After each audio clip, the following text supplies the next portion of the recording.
Dievas yra labai geras ir kaip sesė Irena pasakė, tikrai kiek mums jisai daug davė ir mes būna, kad mes prašom ir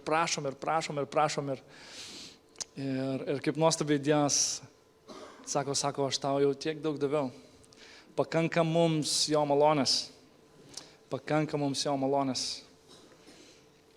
Jeigu žmogui kartais neužtenka žmogui gailesčio, bet jo malonė yra per amžius, jo malonė neapriepiama, jo malonė neišsenka ir Dieve, mes dėkojam tau už tavo malonę.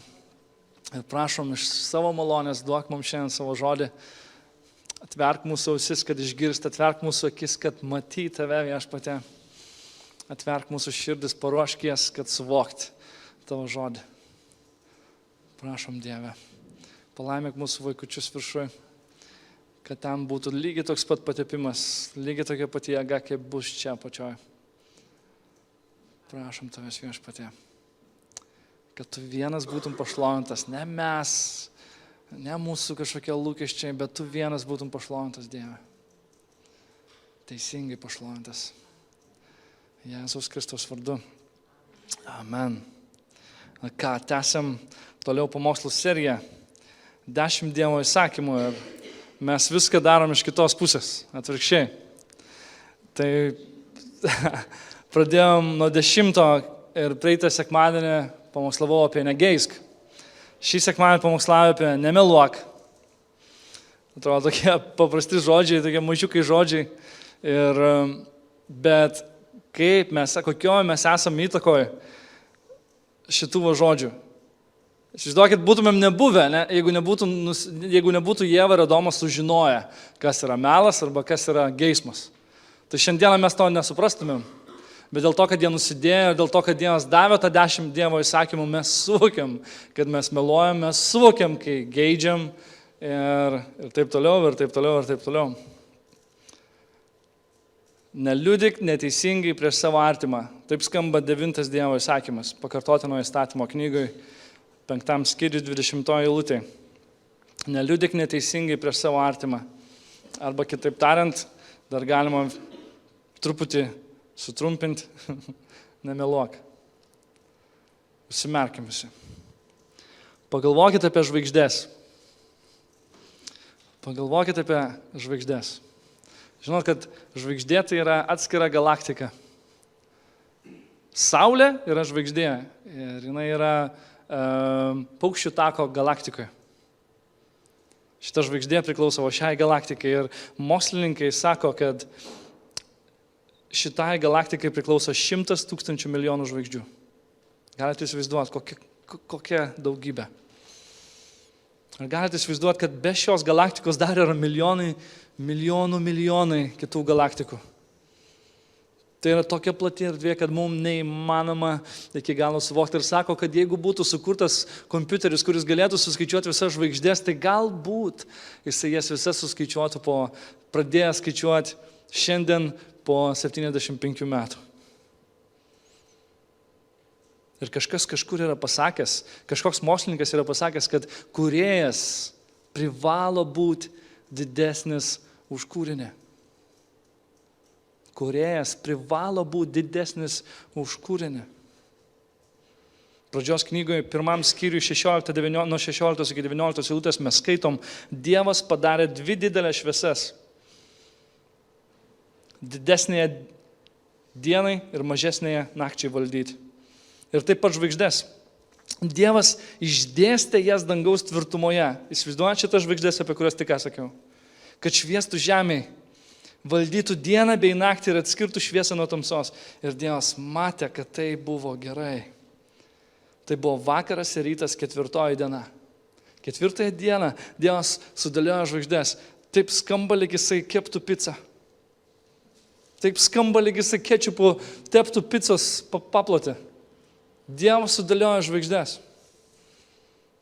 Nes jis Dievas. Dabar pabandykime įsivaizduoti tai. Kaip milijonai galaktikų su kosminio žvaigždžių skaičiumi juose yra išdėstomos Dievo. Viena po kitos. Ir jos visos jam paklūsta. Jų šviesos refleksija skrieja pas mus milijardus kilometrų. Psalmių knygoje parašyta 8 skyriui nuo 3 iki 4 eilutės, kai pasižiūriu į tavo dangus, tavo rankų darbą, į mėnulį ir žvaigždes, kurias tu išdėstai, kas yra žmogus, kad jie atsimeni, ir kas žmogaus sūnus, kad jie aplankai. Žmonės, Dievas į kiekvieną iš mūsų kreipiasi asmeniškai. Tas pats Dievas, kuris išdėstė dangaus plotmėje žvaigždės. Tas pats Dievas, kuris yra kur kas didesnis negu visa visata. Žvelgia į mus mažyčius, mikroskopinius ir kreipiasi į mus mūsų vardais. Wow. Izaokas Newtonas, Isaac Newton yra pasakęs, ateizmas yra toks beprasmis. Kai žvelgiu į Saulės sistemą, aš pastebiu, kad Žemė yra tobulų atstumų nuo Saulės, jog gautų tobulą kiekį šilumos ir būtų apšviesta.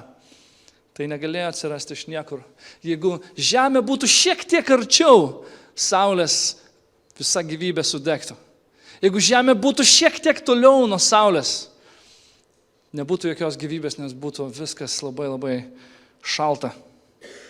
Louisas Pasteurius, tas, kuris sukūrė pasterizacijos, kaip jį pavadinti, pasterizaciją, jisai pasakė, kuo daugiau studijuoju gamtą, tuo labiau žaviuosi kūrėjo darbais. Kuo daugiau studijuoju gamtą, tuo labiau žaviuosi kūrėjo darbais. Kalba 2 mokslininkai. Bet žinot, tačiau kuo toliau, tuo daugiau mes susidurime su absurdišku evoliucijos filosofijos skleidžiamu melu. Mūsų vaikai mokyklose maitinasi šituo. Mes leidžiam savo vaikus į mokyklą ir mes suvokiam, kad jie yra mokomi, kad žmogus atsirado iš amebos. Kad visų pirma buvo vanduo, po to atsirado gyvybė iš kažkur. Po to atsirado ameba, po to atsirado 2 ląsčiai, po to atsirado dar ten keli ląsčiai. Po to dar po kažkiek tai milijardų metų atsirado žuvis. Tada iš žuvies atsirado kažkoks roplys, išropliavo iš vandens. Tas roplys peraugo į liūtą. Tas liūtas po to peraugo į beždžionę. Kur liūtai dingo? Tada iš beždžionės peraugo į žmogų, kuris myli. Į žmogų, kuris masto ir gali daryti sprendimus. Į žmogų, kuris naudojasi savo laisvą valią. Į žmogų, kuris kuria. Į žmogų, kuris jaučia. Ir elgiasi pagal tai, kaip jaučia, ne pagal instinktą, kaip žvėris. Absurdas. Kaip skamba anekdotas, pas mamą atbėgo vaikelis, dukrytė, ir sako, mama, iš kur atsirado žmogus? Ir mama sako, Dievas sukūrė. Tada dukrytė po kiek tai laiko ateina pas tėtį ir sako, tėti, iš kur atsirado žmogus? Tėtis iš beždžionės. Dukrytė nebežino, pasimetė, bėga pas mamą, sako, mama, tu sakai, kad mus Dievas sukūrė. O tėtis sako, kad mes iš beždžionės atsiradom. Mama sako, tai čia lengva. Mūsų giminę sukūrė Dievas, o jo giminė atsirado iš beždžionių. Žinot, iš tiesų mes gyvenam tokioje visuomenėje, kuri yra persmelkta melu. Iš tiesų, absoliučiai viskas aplinkui praktiškai paskendė mele. Tai yra baisu, ką dabar aš jums perskaitysiu tokią statistiką, kuri yra teisinga, aš manau. Jungtinių Amerikos valstijų statistika rodo, kad tik 56% tėvų mokina savo vaikus būti sąžiningais. Kita statistika rodo, kad 65% studentų sukčiautų per svarbius baigiamuosius egzaminus. Visai nesenai vienas mokslininkas pasakė, kad melas tai svarbi socialinio gyvenimo dalis. Ir vaikai, kurie renkasi nemeluoti, turės sunkių vystymosi sutrikimų. Mes gyvenam tokiom dienom, kur, kaip Izajo pranašystė yra parašyta, vadina žmonės piktą geru ir gerą piktu, kurie paverčia tamsą šviesa ir šviesą tamsa, kurie padaro kartų saldžiu ir saldų karčiu. Viskas apsisuka aukštinkojom, bet Dievas sako, vargas tiems, kurie taip daro. Lietuviškai posakiai apie meilę. Pirmas. Vienas kartas nemelas. Antras. Vaiko melas baltais siūlais siūtas. Trečias. Turtingo ir melas teisingas. Ketvirtas. Teisybė sugelda, o melas sukarieta. Penktas. Melas atjoja ant balto žirgo, o teisybė ateina pėsčiomis. Mes apsupti žodžių. Mes apsupti žodžių iš televizoriaus, iš radio imtuvų, iš žinučių. Kartais per telefoną susiskambinam. Iš laikraščių. Per faksus, e-mailus, internetą. Vis rečiau ir rečiau jau to senamadišku būdu veidas į veidą. Žodžiai skamba visur. Žodžiai yra be galo svarbus, tačiau šiandien žodžiai labai dažnai yra naudojami melui. Mes vis labiau ir labiau nebetikime tuo, ką girdime. Pavyzdžiui, kai mums sako, vienas dydis visiems. Moterim, man atrodo, kai jis nueina į parduotuvę ir galvoja, vienas dydis ir parašyta, tinka visiems, viskam. Arba, pavyzdžiui, jūs laimėjote kelionę į Bahamų salas 2, tik reikia užpildyti anketą kažkur internete, neaiškiam puslapį. Arba, pavyzdžiui, kai tu perki kokią tai techniką parduotuvę ir sako, pigiau niekur nerasi. Niekur pigiau nerasi. Arba galų gale, kai girdime sakant, nuo rytojus pradėsiu laikytis dietos. Niekada nesilaiko dietos. Nuo didžiausių politinių skandalų iki paprastų tautos piliečių dar vadinamojo baltojo melo. Mes privalome paminėti 2 istorijas Biblijoje, kuriuose yra meluojama, tačiau nieko po to blogo kaip ir neįvyksta. Mes jas privalom paminėti ir aš tikiuosi, kad jūs būsit su manim. Nes šitą klausimą reikia atsakyti. Ar kada meluoti gali būti teisinga? Ar gali kada nors būti teisinga meluoti? Pavyzdžiui, kai prispaudžia tave pavojus. Žodžiu, nelaimė jau čia pat, tuoj pat. Ar galima tuo metu meluoti, arba dėl baimės, pavyzdžiui, tikėjimo sumetimais, kai jau tave visiškai persekioja, jau prispaudė į kampą, ar galima meluoti? Pavyzdžiui, iš baimės Dievui arba dėl kažkokio tai tikėjimo. Žiūrėkit, Išėjimo knygoje 1 skyrius, nuo 15 iki 21 eilutės, labai įdomiai rašo. Egipto karalius įsakė hebrajų pribuvėjams, kurių viena vadinosi Šifra, o kita Pūva. Pašauktos prie hebrajų moterų gimdymo, žiūrėkite, kas gims. Jei sūnus, nužudykite jį, bet jei duktė, tai gyvena. Tačiau pribuvėjus bijojo Dievo, sakykit, bijojo Dievo. Ir nevykdė Egipto karaliaus įsakymo, bet palikdavo berniukus gyvus. Egipto karalius, tai sužinojęs, pasišaukė pribuvėjus ir joms tarė, kodėl jūs nevykdote įsakymo ir paliekate berniukus gyvus? Pribuvėjus atsakė faraonui. Hebrajų moteris netokios kaip egiptietės. Jos stiprios ir pagimdo prieš pribuvėjai ateinant. Todėl Dievas darė gerą pribuvėjams. Tauta gausėjo ir pasidarė labai galinga. Kadangi pribuvėjos bijojo Dievo, jis suteikė joms palikuonių. Pribuvėjos melavo. Pribuvėjos apgavo faraoną. Kaip mes šitą melą pavadinsim? Jos neklausė faraono, nes bijojo Dievo. Tačiau jos vis tiek melavo. Melavo, nes bijojo Dievo. Tai ar galima meluoti, jei bijai Dievo? Kita istorija. Jozuės knygoje 2 skyriuje nuo 3 iki 5 eilutės. Dar viena istorija apie Rahabą. Jericho karalius nusiuntė pas Rahabą pasiuntinius, įsakydamas, žodžiu, Rahabą priglaudė žvalgus iš Izraelio. Ir Jericho karalius suvokė, kad jau tie žvalgai yra pas ją namuose ir nusiunčia pas ją vyrus ir sako, išduok vyrus, kurie yra tavo namuose, nes jie yra žvalgai.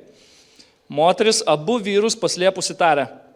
Tiesa, vyrai buvo atėję pas mane, bet aš nežinojau, iš kur jie. Prieš uždarant vartus, temstant tie vyrai išėjo. Aš nežinau, kur jie nuėjo. Skubiai vykite juos, gal dar pavysite. Čia jinai ir vėl meluoja. O, žinot, iš tikrųjų, laiške Hebrajams 11 skyriui 31 eilutė sako šitaip. Tikėjimu, visi sakom tikėjimu. Tikėjimų paleistuvė Rahaba nepražuvo kartu su neklusniaisiais, matyt taikingai buvo priėmusi žvalgus. Įdomiai? Ar galima meluoti bijant Dievo? Ar galima meluoti atliekant tikėjimo darbą? Taigi šios dvi istorijos parodo, kad įmanoma bijant Dievo, elgiantis iš tikėjimo, tačiau ekstremaliomis situacijomis sumeluoti. Bet niekur Biblijoje nerasi Dievo sakant, jos gerai padarė, kad pamelavo. Jos gerai padarė, kad pamelavo. Niekur Biblijoje nerasit šito. Anaiptol, Biblijoje kaip tik yra parašyta, patarlių knyga 6 skyrius nuo 16 iki 19 eilutės, parašyta, viešpats nekenčia 6 dalykų, 7 yra jam pasibjaurėjimas jo akyse. Išdidus žvilgsnis, meluojantis liežuvis, rankos praliejančios nekaltą kraują, širdis planuojanti nedorybę, kojos greitos bėgti į piktą, neteisingas liudytojas, kalbantis melą ir žmogus sėjantis nesantaiką tarp brolių. Jam tai yra pasibjaurėjimas ir jis to nekenčia. Patarlių knyga 12 skyrius 22 eilutė. Melagių nekenčia viešpats, bet jis mėgsta tuos, kurie elgiasi sąžiningai. Patarlių knyga 12 skyrius 19 eilutė, grįžtant biškį atgal, parašyta tiesa kalbančios lūpos pasilieka per amžius, meluojantis liežuvis tik akimirką. Vėl patarlių knygoje 20 skyrius 17 eilutė skamba šitaip. Skani žmogui duona, apgaulė įgyta, bet paskui jo burna yra pilna žvyro. Pirma, lietuviški posakiai, dabar dieviški posakiai ir skamba absoliučiai kitaip. Patarlių knyga 21 skyrius 6 eilutė parašyta šitaip. Melu įsigyti turtą yra tuščios svajonės tų, kurie ieško mirties. Ir ant galo apreiškimas Jonui. 21 skyrius nuo 7 iki 8 eilutės. Tikriausiai Dievas čia padėtų tašką kiekvienam iš mūsų ir kiekvienas iš mūsų po šios eilutės turėtumėm kelt savo rankas, kluptis ant kelienų ir maldauti Dievo, kad jisai mūsų pasigailėtų. Nugalėtojas paveldės viską ir aš būsiu jo Dievas, o jis bus mano sūnus. Bet bailiams, netikintiems, nešvankeliams, žudikams, ištvirkeliams, burtininkams, stabmeldžiams ir visiems melagiams skirta dalis ežere, kuris dega ugnimi ir siera, tai yra antroji mirtis.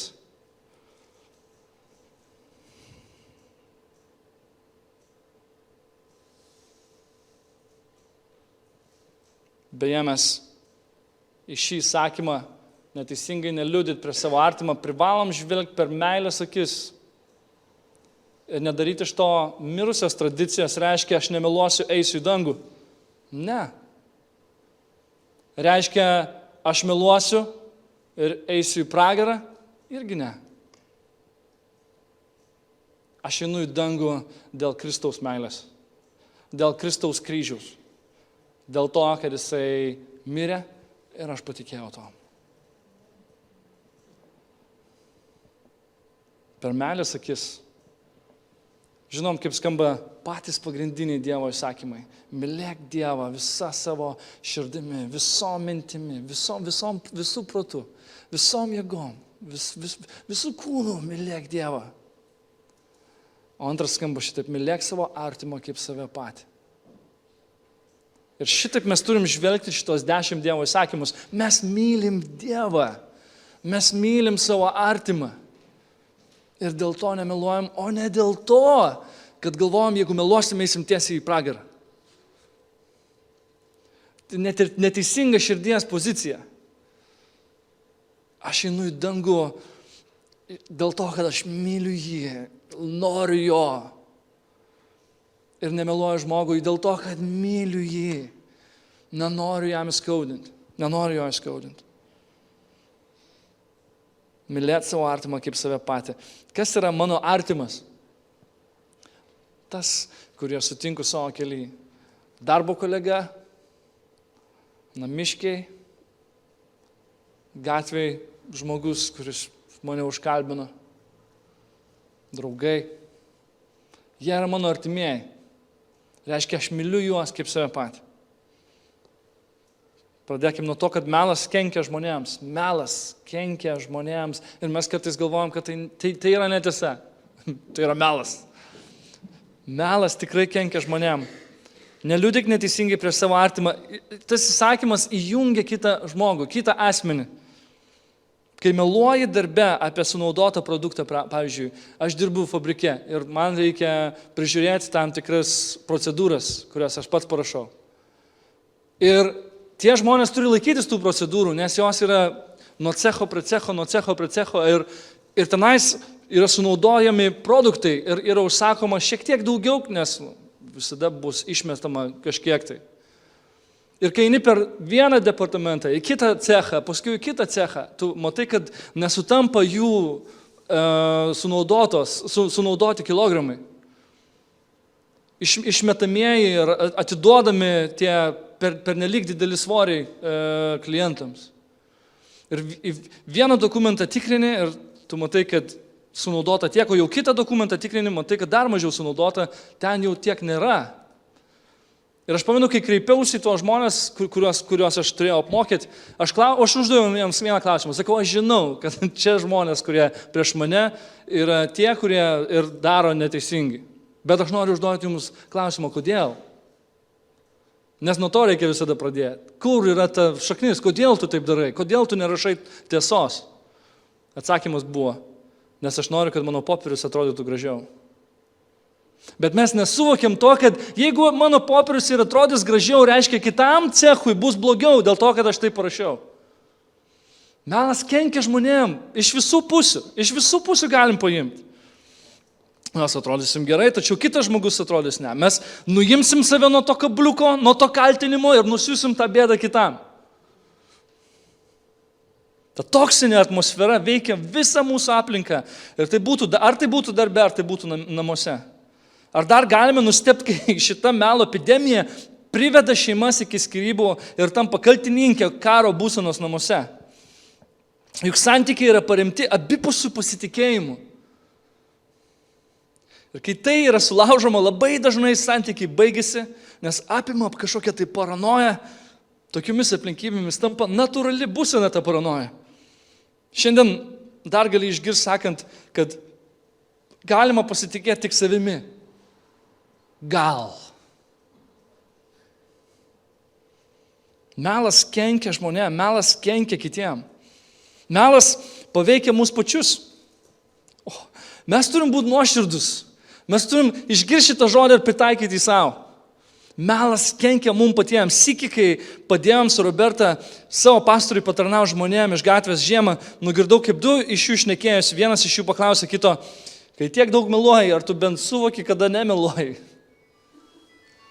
Kai žmogus nuolat meluoja, jis gali nejučiomis prarasti realybės suvokimą. Aš jums sakau, tai yra psichologinis toksai momentas, kad tu daug meluoji, tu gali prarasti realų situacijos suvokimą. Nes tu tiek savo įsimeluoji, kad tu tarsi taip ir buvo. Taip ir buvo. Aš paėmu, kai buvau mažiukas, man gal buvo 12, gal 15 metų, aš kabindavau panelės šitaip, sakydavau, mano tėtis yra žvaigždė iš Klaipėdos. Aš jums sakau, aš dar prisimenu šią būseną, kai aš taip sakydavau, aš tikrai to tikėdavau, aš tikrai tuom patikėdavau. Ir paskui, kaip yra sunku gyventi, jis net neįsivaizduoja, su žvaigždė tėčiu. Ji pradeda nebepasitikėti, tu pradedi nebepasitikėti kitais, sakydamas, kad, žinai, nes jeigu aš meluoju, tai tikriausiai jis man meluoja, ar ji man irgi meluoja. Apima vėl kita paranoja. Tu nebegali pasitikėti niekom. Na, žinote, kad dar pavojingiau yra tai, kad kai žmogus meluoja, jis gali prarasti suvokimą, kas iš tikrųjų jo paties gyvenime yra ne taip. Tikrai. Aš kalbu apie nuodėmę, aš kalbu apie kažkokią tai nuodėmę, apie slaptą nuodėmę, kurią gal kažkas turim. Ir mes ją slepiam, ir mes ją traukiam, ir mes meluojam, kad jos nėra. Ir staiga mes nebeatgilaujam už tai. Nes jos nėra, man nereikia už ją atgilauti. Neatleidimo nuodėmėje, Kodėl sakau nuodėmė? Dėl to, kad su neatleidimu labai sunku gyventi. Ir tu sakai savo, aš atleidau, aš tikrai atleidau.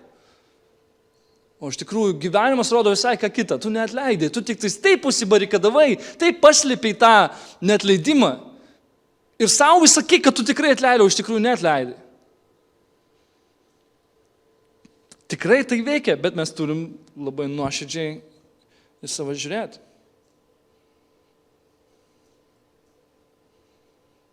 Atgaila dingsta. Tu pradedi gyventi dvigubą gyvenimą, tau labai sunku. Abrahamas Lincolnas yra, man atrodo, pasakė, sako, kai žmogus meluoja, jisai po to dar meluoja, ir po to dar meluoja, ir po to dar meluoja, ir dar po to meluoja, kol kažkas išsiaiškina kažką ir visas melas griūna.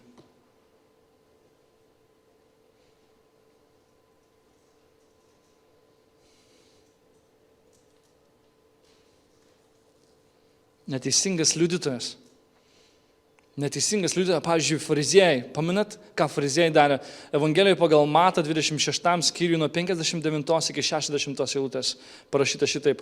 Tuo tarpu aukštieji kunigai, vyresnieji ir visas sinedrionas ieškojo melagingo parodymo prieš Jėzų, kad galėtų jį nuteisti mirti. Neteisingo, melagingo parodymo prieš Jėzų. Tačiau nerado, nors buvo išėję į priekį daugumą melagingų liudytojų. Jie bandė apgauti. Bandė ką apgauti? Jėzų? Save pačius? Jie tuo melu norėjo jį nužudyti. Jie tuo melu norėjo juo atsikratyti. Melas kenkia. Ne veltui Dievas sako, neteisingai neliudyk prieš savo artimą. Šitas įsakymas reiškia nemeilę, jeigu tu tai sulaužai. Nemeilę. Tu rodai nemeilę savo artimam, jeigu tu jo meluoji ir tu kenki jam. Apkalbos.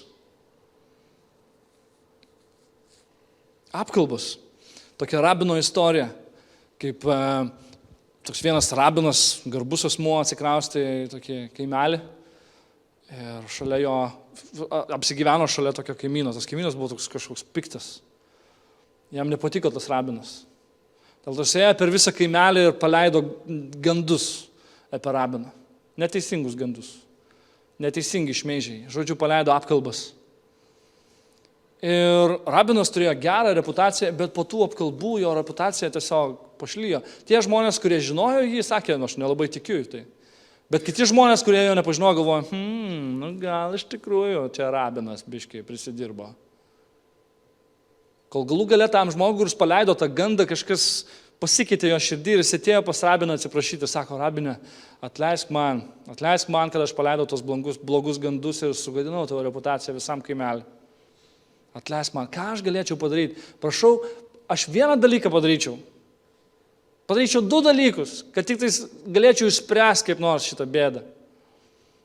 Ir tada rabinas jam sako, paimk, grįžęs namo pagalvę, praplėšk ją ir nueik ir padėk prie kiekvienų durų, prie kurių tu mane šmeižiai, po pukelį. Ir šiaip prie kiekvienų durų visam kaimelį išdėliojo tos pukelius, nuėjo atgal pas rabiną ir sako, aš padariau, ką dar galėčiau padaryti, kad tik tau būtų gerai, kad tik tau grįžtų reputacija. Rabinas sako, dabar nueik atgal prie kiekvienų durų ir paimk tą pukelį ir sudėk atgal į pagalbę. Ne, sako, tu jau tų pukelių ten jau nebebus, viskas, jau ten bus jau tas vėjas, senojų nupūtęs tos pukelius. Rabinas sako, va šitaip yra su apkalbom, šitaip yra su žodžiu paleistų iš mūsų lūpų, neapdairiai, šitaip yra su šmeižtu, tu jo negali gražinti. Taip, atsiprašymas veikia. Bet tai, ką tu padarai savo lūpom, tu šmeižiai žmogų ir tu jam pakenkiai. Tai gali pasibaigti savižudybę. Aš tam pačiam darbe dėstau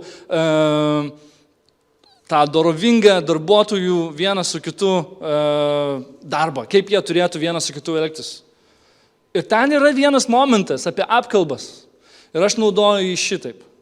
Sakau, pabandykite įsivaizduoti, moteris ateina į darbą ir jinai su makijažu, bando šypsotis, viskas gerai.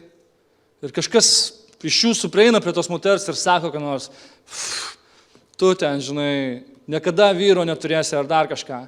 O ją kiekvieną dieną muša vyras namie. Jis užsideda makiažą, bando kažkaip šypsotis, bando kažkaip ateiti tą darbą.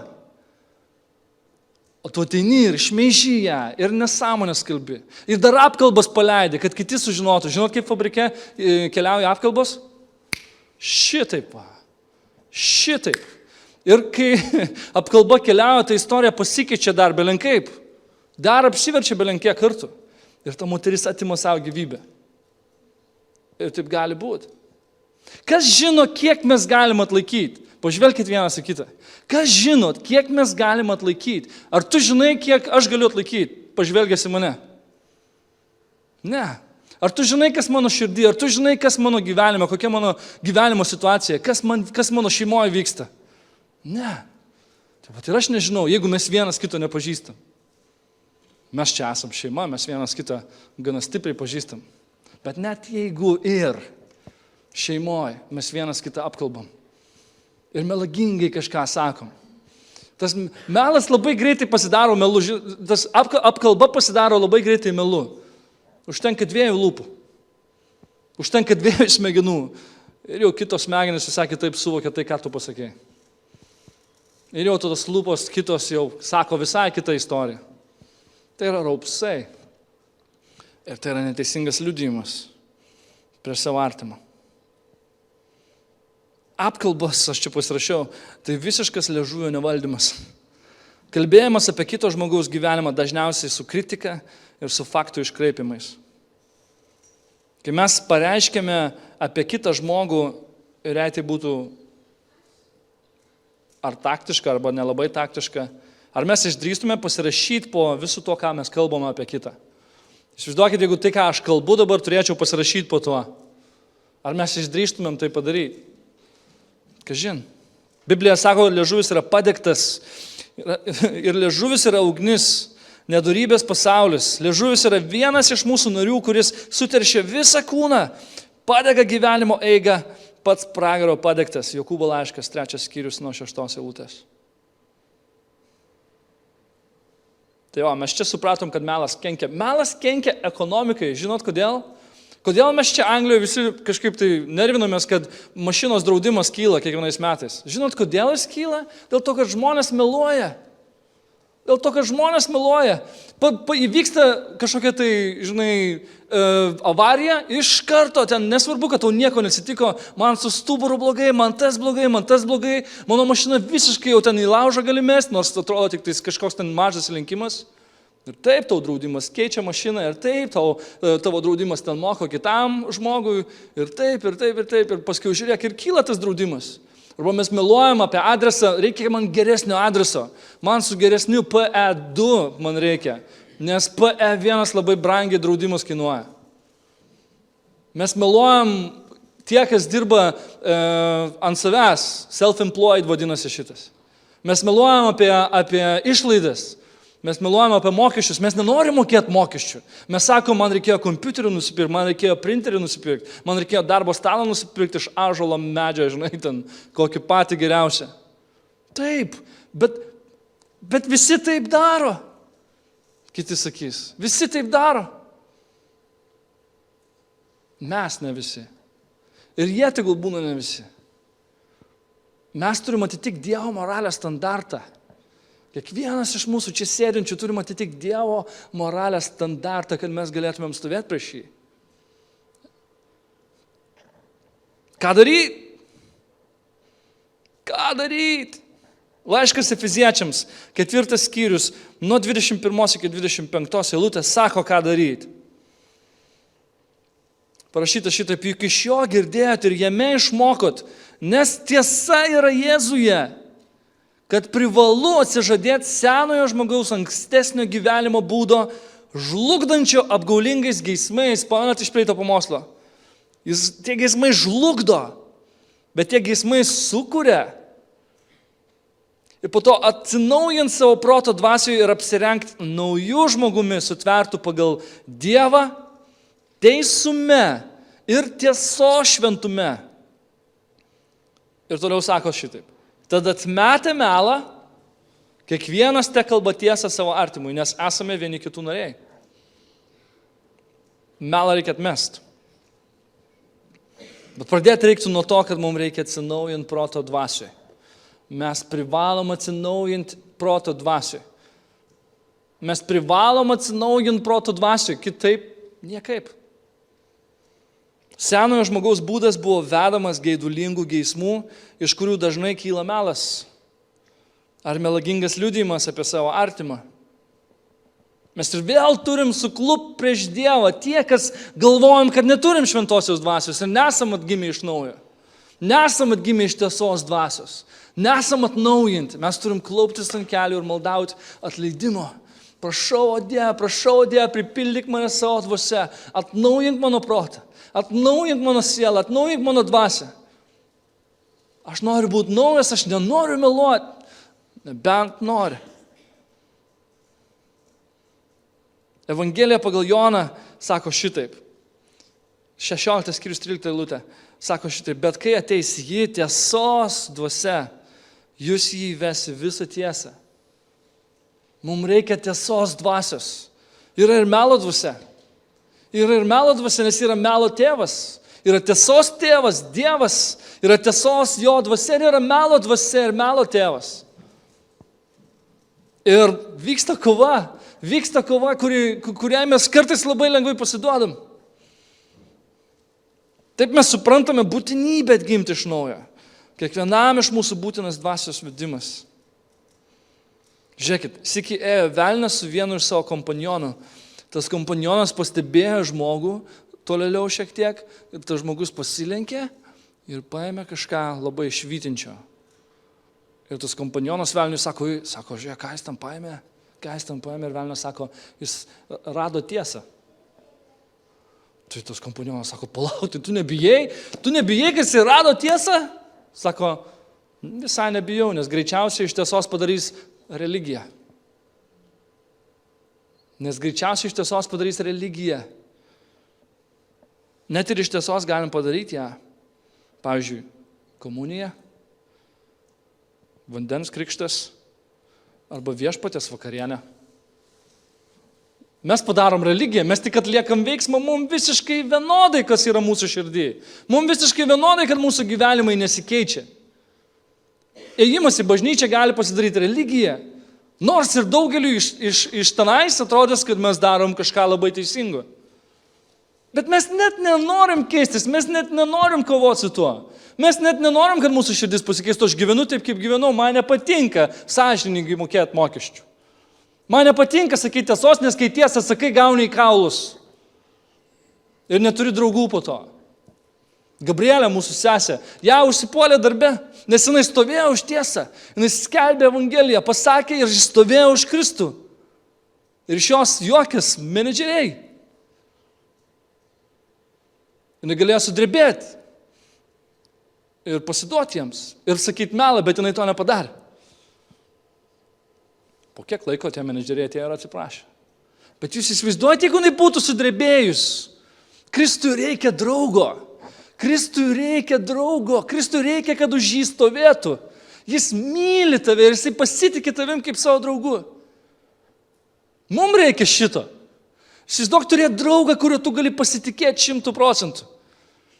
Pasakyti jam viską. Kristus toks pat. Jam yra gera, kai tu už jį stovi. Jam yra gera, kai tu stovi už šitą tiesą, kad jisai mirė ant kryžiaus. Jam yra gera. Ir kaip tau pačiam turi būti gera, kai tu grįžti namo ir sakai savo, išstovėjau. Aš išstovėjau. Nes aš myliu jį ir aš išstovėjau. Aš nenusileidau melui, aš nesėdėjau prie derybų stalo. Neieškojau kompromiso. Aš išstovėjau. Jisai mirė už mane ir aš išstovėjau. Aš nors tiek padariau dėl jo. Kiek iš mūsų šiandien galėtumėm sudrebėti? Nedarykime iš tiesos religijos, tiesa tokia brangi. Tiesa tokia brangi. Kristus yra tiesa. Kristus yra tiesa. Ir mes meluojam, mumise nėra jo tiesos. Ir mes meluojam ir nedvejojam. Tiesa turi apsigyventi tavėje ir plaukti iš tavęs. Ankstesnis žmogus, jo gyvenimo būdas turi trauktis. Tavo norai, kalba palaipsniui keičiasi. Kristus tavyje pradeda vis aiškiau ir aiškiau matytis. Kai tu bendrauji su šventaisiais, kai tu eini į susirinkimus. Atmest melą. Pamenat iš praeito pamokslo, kaip sakiau, Jokūbo laiškas 4 skyrius 7 eilutė, kaip skamba. Todėl atsiduokite Dievui, priešinkitės velniui ir jis bėgs nuo jūsų. Kaip sakiau, melo dvasia, mes turim priešintis, mes turim atmest meilę. Ir taip skamba Efeziečiuose, parašyta. Tad atmetę melą, kiekvienas te kalba tiesą savo artimui, nes esame vieni kitų nariai. Vėl, sakysim, artinkimės prie Dievo ir viskas bus gerai. Ne. Tada priešinkitės velniui ir jisai bėgs nuo jūsų. Priešinkitės velniui ir jis bėgs nuo jūsų. Mes turim atmest melą. Neužtenka tiesiog sakyti, ai, nemeluosiu. Ai, nemeluosiu. Būsiu tiesos žmogus. Beje, tiesos žmogus ne tik, kad nemeluoja, jis stovi už tiesą. Jis stovi už tiesą, jis įtvirtina, jis yra tiesos įtvirtintojas. Tu turi ir tokią atsakomybę. Mes nešame ir tokią atsakomybę. Mes turim įtvirtinti jo tiesą čia žemėje. Ne tik karts nuo karto pastovėti ir atgailauti, kai mes nepastovėm už tai. Ne, mūsų misija yra įtvirtinti tiesą čia. Mes esam tiesos vaikai, Dievo vaikai.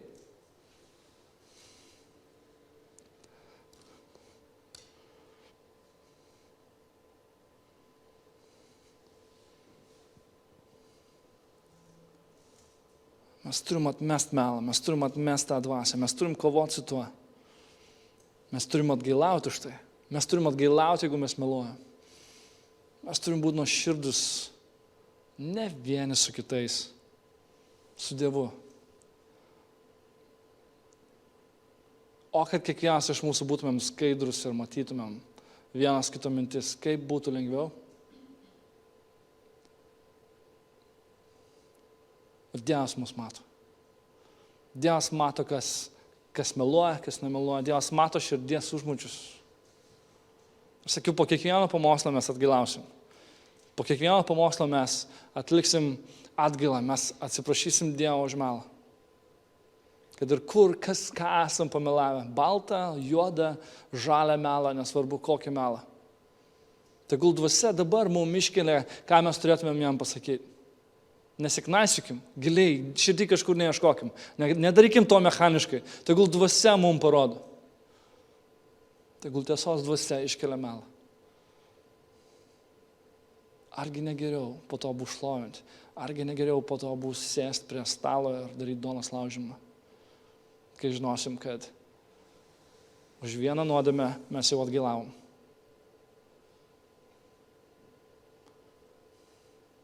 Neteisingai neliūdėk prieš savo artimą.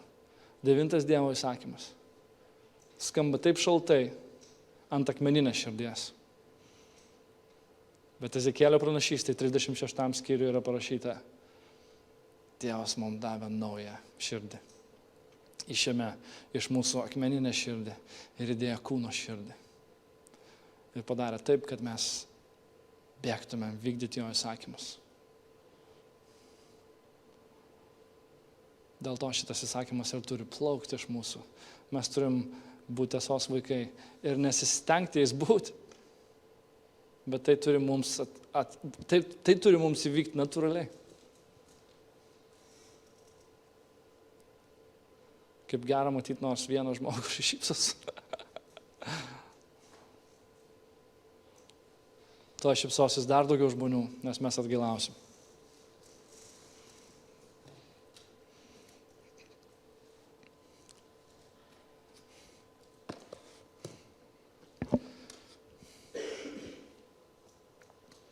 Dievo savo dvasia, ateik į kiekvieną iš mūsų ir iškelk tai, ką tu nori iškelti. Visi, kas girdim, visi, kas girdėjom, pabūkim nors 5 minutės visiškai nuoširdų su Dievu. Tegul iš širdies gilumos išeina brudas. Išeina tas, kas dabar turi pasirodyti.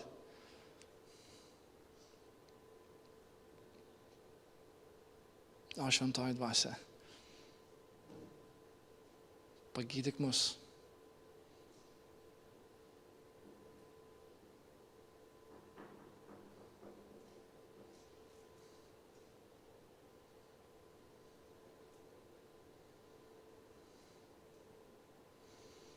Jei norit, galit melstis kartu. Kartokit paskui mane. Dieve, Tėve, aš stoju prieš Tave. Aš atvėręs Tau savo širdį.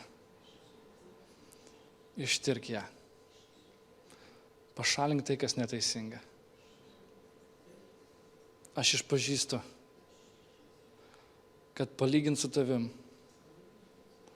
esu bjaurus melagis. Tokių nebenoriu būti. Ir prašau Jėzų, ateik ir padėk man. Atleisk man. Išrauk melagingą dvasią su šaknim iš manęs. Kad būčiau laisvas nuo to. Dėkoju už tai, mirėjai ant kryžiaus, kad praliejai savo kraują. Kad nebebūtų manyje pasmerkimo, bet būtų Tavo teisumas. Ačiū Tau už tai. Noriu visiškai atsiduoti Tau.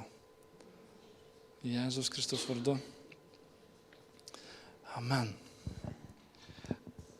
Iš tiesų, jeigu jūs dvasia ragina ir jūs norit pasikalbėti su vienu iš mūsų vyresniųjų ar su manim pačiu, tai vyresnysis Kęstutis, Viktorija vyresnioji, ir jeigu jūs norit su mumis pasišnekėti ir tiesiog pasakyti kažkokią tai nuodėmę ar tą patį melą, niekas jūsų nemoralizuos. Niekas jums nesakys, negalim šitaip daryti, negalim šitaip daryti. Aš jums sakiau, ir mano žodis tai bus taip, kad nei Kęstutis, nei Viktorija, nei aš nemoralizuosim. Iš mūsų lūpų išeis tik tai malda ir kad Dievas tau atleidžia. Tai jeigu tave dvasia dabar ragina, tu tikrai nori atsistoti ir prieiti prie vieno iš mūsų, išsirink kurį, Viktorija ir Kęstutis, jie yra pilni dvasios, myli Dievą. Ar mane. Ir mes galim labai trumpai tiesiog pasimelst, patoisim, paaukosim Dievui, pašlovinsim ir tęsim vakarą. Gerai?